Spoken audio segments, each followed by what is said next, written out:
Boa noite a todos, sejam todos bem-vindos à casa e todos bem-vindos ao nosso sistema virtual.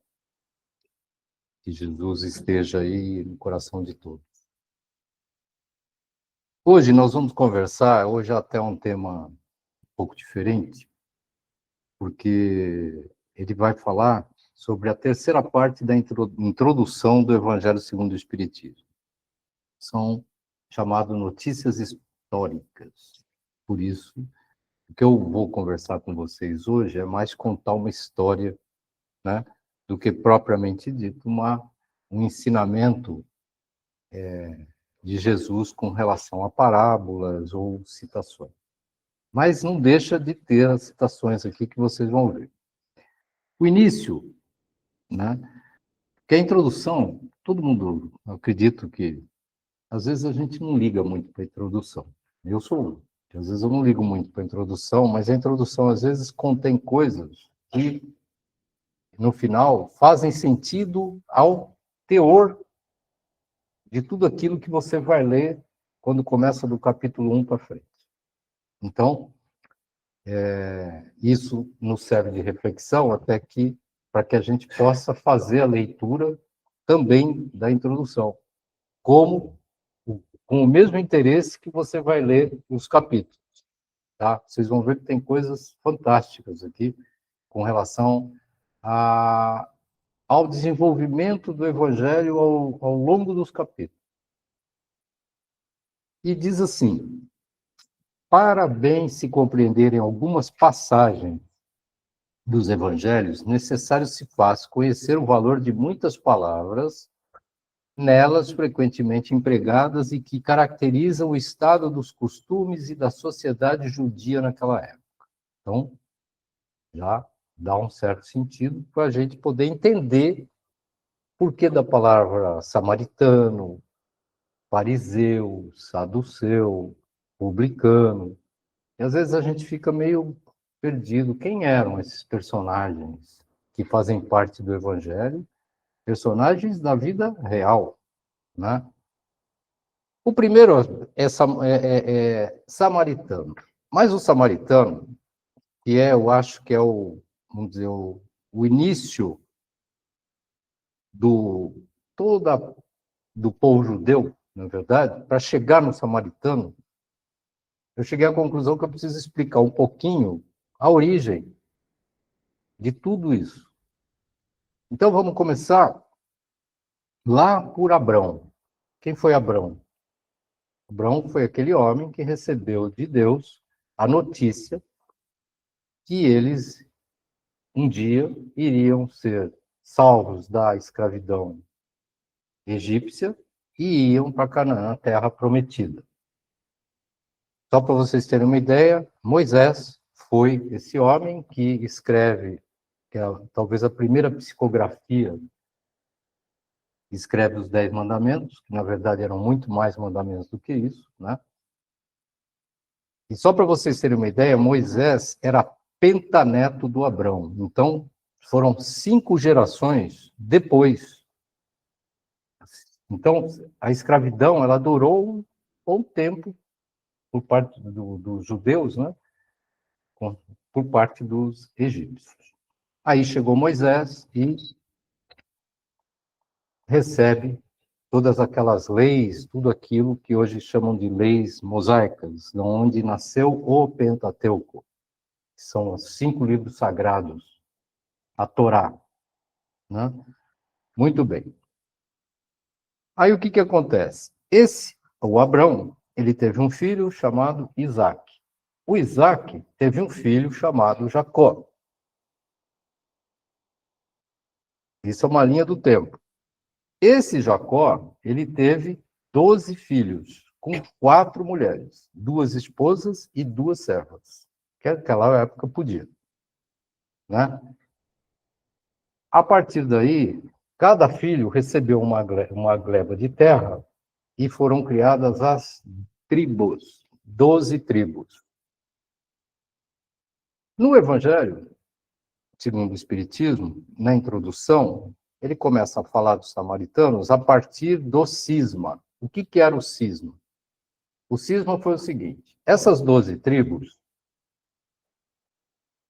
elas vinham, na verdade, de Jacó, elas foram vindo ao longo das gerações, até chegou em Davi, que foi o primeiro rei foi Saul, o segundo rei foi Davi, o terceiro rei foi Salomão, do reino de Israel, que até então não era dividido.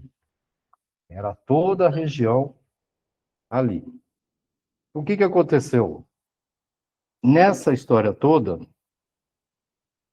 e esse povo dificilmente se entendeu por conta desse tipo de coisa, e vocês vão ver depois que a história vai falar, né, essa questão, houve um cisma. Por quê? Porque eles brigaram. O terceiro rei, que era o Salomão, depois do rei Davi, né, ele teve um filho chamado Roboão. Esse Roboão começou a governar de uma maneira muito mais austera, ou seja, mais realista que o rei. E a partir daí, criou-se uma revolta contra tudo isso, que era o filho do Salomão, né? E as 12 tribos foram lá falar com o Roboão, falaram, é o seguinte, a gente não está mais aguentando essa cobrança de impostos que vocês estão impondo para a gente, vocês precisam parar com isso, porque não dá. O Roboão virou para eles e falou assim, eu não só não vou parar, como ainda vou aumentar. Aí viram uma confusão do tamanho de um bode. Conclusão, esse cisma que é comentado no Evangelho, nada mais é do que uma divisão das tribos. 10 tribos se rebelaram contra o rei e 2 tribos apoiaram, não é que apoiaram, ficaram do lado do rei. Essas 10 tribos significaram o quê? O reino do norte de Israel. As 2 tribos, o reino do sul de Israel. Jesus, 28 gerações depois, é da descendência do reino do sul, da descendência do reino de Judá, que aí dividiu. Foram 2 reinos separados, o reino do norte e o reino do sul. Aí estabeleceram como rei lá das 10 tribos um tal de Jeroboão. E do lado de Israel ficou lá um outro rei, né, que foi o Roboão. Bom, muito bem. Aí veio, normal, as 2 tribos, as 2 tribos para cá, 10 para lá, com profunda dificuldade do quê? De entendimento. E a coisa veio vindo. Por que eu estou explicando isso? Para poder chegar em Samaria. E Samaria foi uma das divisões. Então, todo aquele reino de Israel, a partir daí, ele foi dividido em 2 partes. O reino de Samaria e o reino de Judá. Então, criou-se, rachou. Algo meio parecido um pouquinho com o que está vivendo o Brasil hoje. Polarizou. Polarizou, e de tal maneira que foi uma confusão danada. 6 gerações depois, o tal de rei, um rei chamado Onri, precisa ter memória para isso, um rei chamado Onri, que era o 6º rei que vinha do reino do norte das 10 tribos separadas, falou, eu não vou mais a Jerusalém, eu não vou mais frequentar aquele templo porque nós estamos sendo maltratados lá. Formou um templo em Samaria, que era uma região chamada Tirza, e outro nome aqui que eu não lembro. Uma região lá, chamada Tirza, né? E falou assim, não, eu vou formar aqui um outro, e construir um templo lá, e ele comprou uma terra e construiu. Essa terra pertencia a um cara chamado Simer. Aí ele falou, não, esse nome Tirza, outra coisa, não vai ter mais. Agora vai ser Samaria, em homenagem ao Simer, que era o dono das terras que esse rei comprou. Muito bem. Então, chegamos em samaritano. Só que por questões, já existia uma questão política violenta entre os dois. Aí entrou a questão religiosa. Por quê? O pessoal de Samaria, com o templo deles lá, começaram a fazer cultos diferentes. Embora adotasse o Pentateuco, que eram os cinco livros sagrados, mas eles não adotavam as escrituras, não adotavam, começaram a construir bezerro lá para adorar, bom, enfim, virou uma confusão. E o pessoal do reino de Judá, a gente não aceita essa turma aí, porque eles estão, nos termos seria hoje, hereges, são impuros. A gente não aceita. Já existia um problema político, aí criou-se um problema religioso, e a partir daí, rachou de vez. Eles fizeram o templo deles lá. Aí vem um camarada chamado, depois de boa data, vem um camarada chamado Jesus. E chega e fala assim: por que essa rixa toda de vocês? Deus é um só para todos. Todos são filhos do mesmo Pai. E conta a história da mulher samaritana, e conta e põe a parábola do bom samaritano para exemplificar o quê? O amor ao próximo. Então ele trabalhou em cima disso aí. Aí entra, até então eu estou no Antigo Testamento, agora eu estou no Novo Testamento, certo? Então ficou... Então, o que é o samaritano? São judeus, mas embora separados por questões sociais, políticas, religiosas, se separaram. Tanto um reino como o outro, o reino de Samaria durou 200 e poucos anos, foram invadidos pelos assírios e acabou. O reino de Judá foi invadido pelos babilônicos, eles foram exilados, só que não acabou porque os judeus do reino de Judá continuaram trabalhando em cima da fé em Deus e de tudo aquilo que o Pentateuco falava. Não acabou e continuou. Então, isso é mais ou menos a historinha que eu tive que contar para chegar para explicar para vocês o que é o samaritano e por que que houve tudo isso. Você vê que não é nem um pouquinho muito... Nós não estamos muito diferentes dessa turma, não. O mundo hoje está do mesmo jeito. É polarizado para tudo quanto é lado, né? Mas vocês vão ver que o problema não para aí, não, tá? Bom, muito bem. Aí, todo mundo está entendendo o que é o samaritano, então. São judeus a mesma coisa, só que é aquilo. Vamos dar nome para esse aqui que nós somos diferentes. Samaritano, é uma região. O outro é judeu normal. Só que, bom, muito bem.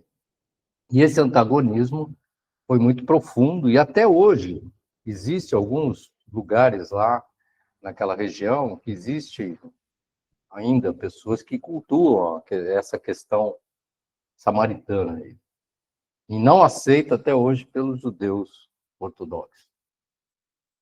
Tá aí, tá? Esse é um problema seríssimo, né? Em outras palavras, o Evangelho fala que os samaritanos eram os protestantes da época. O que é o protestante, né? Ele surgiu numa reforma, Martinho Lutero, o Calvino, né? Que fizeram toda essa... João Calvino, né? Que eles fizeram essa reforma, por quê? Porque o Lutero, por exemplo, ele não admitia a possibilidade do crente não ter uma liberdade espiritual, o que a igreja exigia. Naquela época, ele não concordava e tinham mais situações dessa natureza, são situações, inclusive, que eles se matavam entre eles, católicos e protestantes, eram verdadeiras guerras. Até hoje existe. Irlanda do Norte e Irlanda do Sul são guerras absurdas. Até então, um jogava bomba no outro. Né? Bom, aliás, ainda se mata em nome de Deus, né, em algumas regiões. Porque a gente vê que nós já melhoramos, mas pero no mucho, né? Esse é o problema. Aí vem um outro chamado Nazareno, é outro termo. O Nazareno é um nome dado. Por incrível que pareça, o Nazareno não surgiu por causa de Jesus. O Nazareno, eles faziam um voto perpétuo ou temporário da pureza. deixavam o cabelo comprido, né? Observavam a castidade, abstinham-se de bebidas alcoólicas, né? E quem é exemplos de nazarenos, esse termo? Sansão, Samuel, João Batista. Samuel foi um profeta, Sansão também, e João Batista a mesma coisa. Há quem diga até que Jesus chegou a frequentar alguma coisa com relação aos nazarenos, mas sem compromisso, mesma coisa dos essênios, depois a gente vai ver também. Então, na verdade, essa denominação, ela não tem, assim, uma conotação diretamente com Jesus. Depois que Jesus nasce, aí emprega-se o termo nazareno, por quê? Porque Jesus de Nazaré. E essas pessoas aqui também eram de... Por que são chamados de nazareno? Porque eles também eram de Nazaré. Mas ele não se começa com Jesus, começa com uma outra denominação, uma outra definição, né? E fala assim, que também foi essa a denominação de uma seita herética dos primeiros séculos da era cristã, qual, do mesmo modo que os ebionitas, de quem adotava certos princípios, misturava práticas de mosaísmo com os dogmas cristãos. O que é o ebionita? Ebionita é um grupo cristão judaizante dos primeiros séculos que insistiam na observância da lei de Moisés e rejeitavam a divindade plena de Jesus. Esses eram os ebionitas. Eles não aceitavam, eles aceitavam Deus, mas Jesus não. O que é o mosaísmo? É uma religião e tradição baseada nas instituições e leis transmitidas por Deus ao povo de Israel por meio de Moisés, especialmente a Torá e os 10 mandamentos. Esse é o mosaísmo, lei mosaica, né, para um bom entendimento. Então, são esses dois termos que, embora não estejam definidos no Evangelho, eu fui buscar até para explicar, porque foram criados, essas duas seitas foram criadas junto com a dos nazarenos. Publicano. O que é o publicano? Publicano, na verdade, eram judeus que prestavam serviço aos romanos como cobradores de impostos. Eles não só cobravam impostos, mas ainda tiravam um por fora. É verdade, tiravam um por fora dos patrícios. Eram considerados pessoas execráveis do ponto de vista moral. Os judeus não aceitavam de forma nenhuma esse tipo de situação, eram considerados traidores do povo judeu e não eram bem vistos nem um pouco. Mas aí aparece o Jesus e fala assim, pessoal, eles são pecadores, tudo bem, mas todo mundo tem o direito de errar. Mas eles têm condição de se salvar, né? Eles têm como resolver o problema, tá?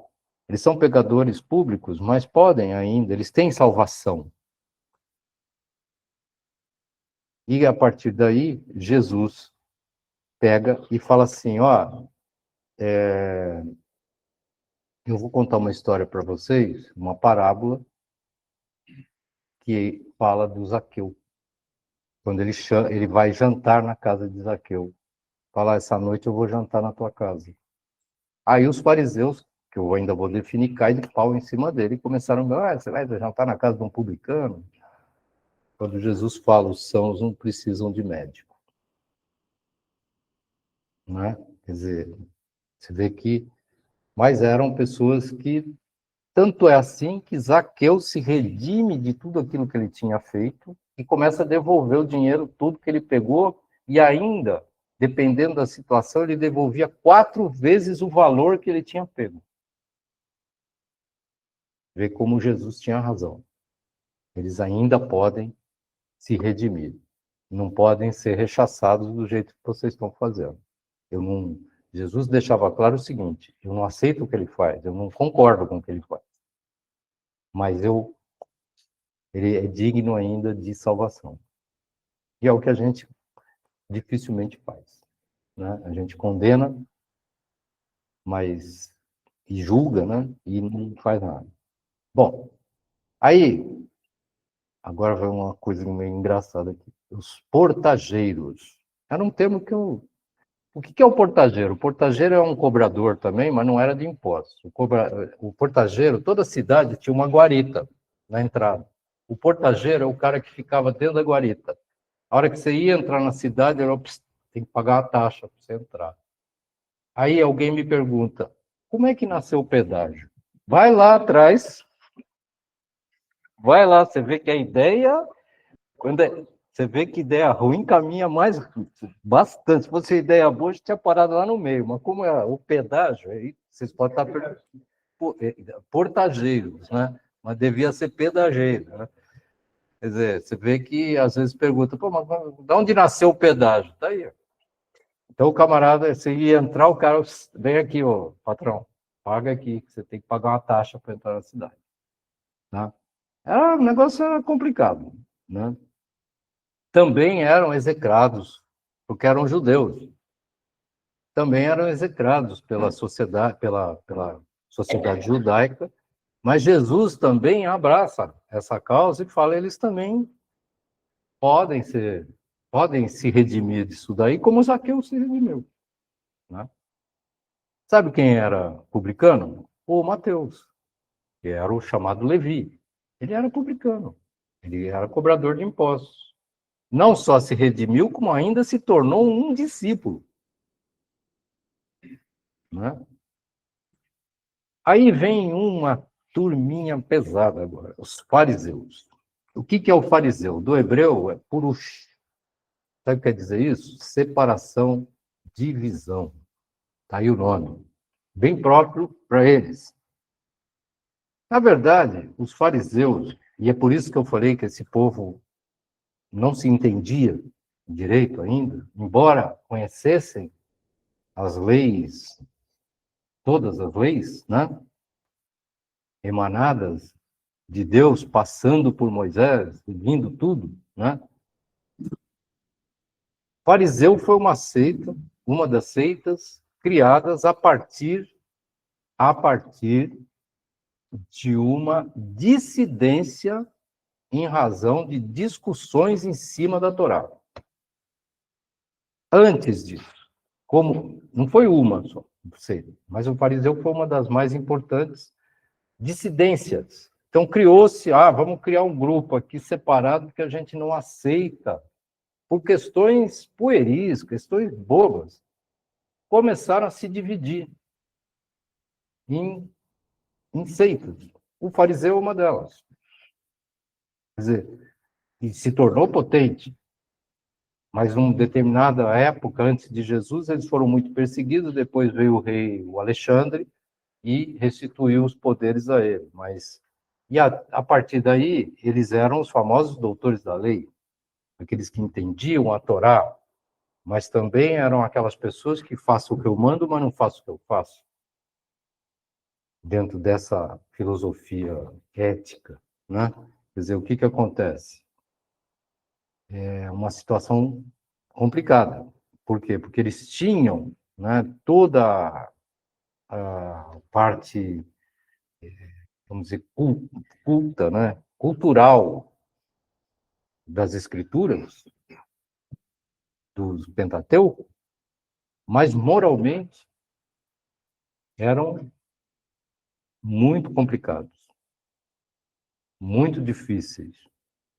E isso daí é uma coisa que Jesus, quando chega, ele fala uma coisa para um deles.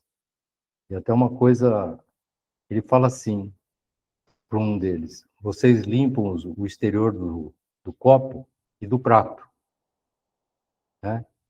Enquanto, quer dizer, ele criticava do corpo, quer dizer, do copo não, do corpo. Vocês limpam o exterior do corpo e do prato, e por dentro. O interior permanece impuro. Como minha avó falava, por fora, bela viola, por dentro, pão bolorento. Por quê? Porque pregavam uma coisa e faziam outra. Extremamente voltados a algumas questões de poder, muito poder e dinheiro. Eles eram, embora adotassem quer dizer, as leis de Deus, espiritualmente falando, mas eles tinham uma personalidade muito mais de ter do que de ser. Esse era o fariseu. A gente está aqui não é à toa não, viu? Talvez a gente pode ter sido até um deles. Talvez ou com certeza. Né? Aquele que ficou jogando pedrinha na cruz lá. Né? Mais ou menos por aí. Bom, Jesus bate de frente com os fariseus. Foi aí que a coisa complicou, onde Jesus falava, vocês são hipócritas. Estão falando uma coisa e estão fazendo outra. Não é bem isso. Eles adotavam, Jesus deixa claro para eles que a letra era morta. Por quê? Porque, para efeito de interpretação daquilo, eles interpretavam muito bem. Só que quando passavam isso como ensinamento, tá? Passavam de uma maneira sem o menor sentimento espiritual. Nada. Era uma coisa de fazer um discurso da boca para fora. Tinham muito poder. Tanto é que acabaram condenando Jesus à morte por conta disso. Porque Jesus não aceitava esse tipo de situação de jeito nenhum. Por quê? Porque não era possível tudo o que Deus está falando ali, quer dizer, e eles fazendo o povo sofrer, e, enfim, uma série de outras coisas, fora as mazelas que eles criavam com mulheres, com bebida, né? E tinha esse aspecto também, né? A parábola do fariseu e do publicano, que está em Lucas, mostra o contraste entre a arrogância do fariseu e a humildade do publicano. Já falando do Novo Testamento, já falando de Jesus. Você vê que Jesus, quando chega, toda a história, Jesus vai pegar ponto a ponto. Essas origens dessas palavras vão lá no Velho Testamento buscar um monte de coisa e vem trazendo. Em razão dos costumes, da prática de costumes, muitas vezes até errados. E Jesus vai buscar tudo isso aí. É o nosso governador planetário. Né? Aí vem quem? Os escribas. Os escribas eram os secretários dos reis de Judá. Então, eram aqueles caras que conheciam bastante, né? E eram intendentes do exército judeu. E eles, na verdade, eles também eram considerados doutores daquilo, porque eles ensinavam que eles tinham que escrever. E para escrever, eles precisam saber, né? E eles ensinavam a lei de Moisés. E davam a interpretação para o povo, esses escribas, né? E eram assim, unha e carne com os fariseus. Tem um ditado que fala que passarinho de pena igual voa junto, né? Então é mais ou menos por aí as coisas. E também muito criticados também por conta o seu excesso de autoridade perante o povo judeu. Quer dizer, eu sou a última bolacha do pacote e ninguém me contesta. Porque eu entendo de lei e você não. Então aí, e Jesus também, mais uma vez, né? Jesus, em Marcos, no Evangelho de Marcos, ele faz um alerta com relação aos escribas, falando que eles buscavam honrarias, privilégios, fruto de exploração dos mais fracos. E ele alerta com relação a isso, mas também não, não condenava, ele só alertava que eles estavam errados e precisavam mudar, né? Embora eles eram aliados aos fariseus, mas nunca, quer dizer, não tinham essa mesma autoridade que os fariseus tinham. Então Jesus falou, não vai chegar, você pode até chegar lá, mas é melhor você dar um tempo que você está errado, né? E Jesus alertava o tempo todo com relação a isso. Um outro termo, sinagoga. rapidinho, tá? Só Jerusalém tinha um templo para festas, onde o povo tudo ia nas épocas de Páscoa e outras épocas festivas, até tinha altar para sacrifício, bom, enfim, era aquele baita templo. As outras cidades não tinham capacidade de ter um templo desse, tinham as famosas sinagogas, que eram construções para que, até hoje existe, né, sinagoga, que era para o pessoal orar e fazer as suas orações, né? Até hoje existe as sinagogas, né? Jesus chegou a participar de vários, porque eles faziam normalmente as sinagogas eram no sábado. Jesus chegou a frequentar várias sinagogas, porque era para qualquer pessoa podia entrar lá e pegar no púlpito e fazer uma preleção a respeito das Escrituras. Jesus fez várias vezes isso daí, inclusive no templo de Jerusalém, né? Aí vem os saduceus. Saduceus eram os materialistas da época. Eles não acreditavam em alma, eles não tinham esse negócio. Embora respeitasse o Pentateuco, foi uma seita criada pelo Sidoc, né? Por isso que pegou seu nome, mais ou menos quase 250 anos antes de Cristo. Mas eles não acreditavam na imortalidade da alma, na ressurreição e a existência de espírito. Eram os materialistas, aqueles que eu aceito, mas não acredito. É mais ou menos isso. Também trabalharam na questão de condenar Jesus. Também foram porque eles, já que não... Mas eles não se davam muito com os fariseus, não. Até meio existia uma rixazinha, não muito grande, mas existiu, tá? Aí vem quem? Os essênios. O que são os essênios? Seita fundada, esse daí é um tipo monge, sabe? Esse é o essênio. Eles, sabe, esses monges que ficam meio isolados em regiões, os essênios eram uma seita, né? Uma seita judia fundada na cerca de 150 anos antes de Jesus Cristo, né? Ao tempo dos Macabeus. Quem eram os Macabeus? Uma família judaica que liderou a revolta contra o domínio grego-sírio no século II a.C. Então, foi uma família judaica, esses eram os Macabeus, e acabou se tornando um grupo, né? Eles viviam de forma austera, mais comunitária, né? Afastada de vida pública e desapegados de bens materiais. Esses estavam mais voltados para a parte espiritual, mais próximos da parte espiritual, como eu disse. E, por fim, nós temos os terapeutas. Quem eram os terapeutas? Eram sectários judeus contemporâneos do Cristo. Então, já é mais no Novo Testamento, né? Eles tinham uma relação com os essênios e também eram celibatários, né? Voltados à contemplação e vivendo vida solitária também. Constituíam uma verdadeira ordem religiosa. Eles buscavam o quê? A pureza da alma e a comunhão com Deus.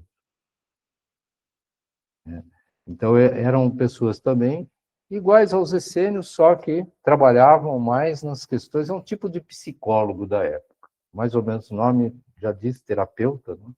É mais ou menos isso. E, por último, quem eram os gentios? Alguém sabe quem eram os gentios? Embora também, que fala-se muito, quem? Pô, gentil, gentil, gentil. Gentil, o judeu chama tudo aquele que não é judeu, naquela época.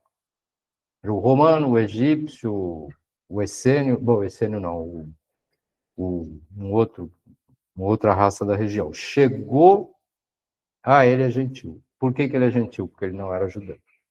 É um termo também usado pelos judeus, embora não esteja lá, mas eu quis colocar porque às vezes a pessoa, pô, mas gentil, o que é isso? Né? São essas pessoas. Portanto, pessoal, com relação às notícias históricas, foi uma história mesmo que eu estou contando aqui, mas você vê a profundidade que Jesus chega aqui com conhecimento de causa para fazer, escrever todas aquelas parábolas todas aquelas citações baseadas em fatos muito tempo passado. Quer dizer, mas somado aos fatos atuais. Então, ele trabalha, de uma certa forma, em cima da lei mosaica, porque na lei mosaica era uma lei mais rígida, olho por olho, dente por dente, e Jesus chega e fala assim, não, não pode ter olho por olho, dente por dente. Nós temos que trabalhar o quê? Trabalhar mais no amor ao próximo, amar a Deus e amor ao próximo, mas não ficar matando, se vingando, coisa parecida, nada disso. Né? E Jesus vem justamente para quê? Para poder dar uma condição mais civilizada para esse povo, mais civilizada. Tá? Então, é isso que está no Evangelho e que eu busquei até para contar uma história um pouquinho maior para vocês, estou passando um pouco do horário, mas para explicar para vocês realmente o significado desses termos e por que que Jesus chega em todos eles e fala a respeito disso aí. Para todos os casos, existem exemplos que Jesus fala a respeito durante sua passagem, 3 aninhos só, em carne e osso. Tá? Muito obrigado a todos. Fiquem todos com Jesus. Tá? Boa noite.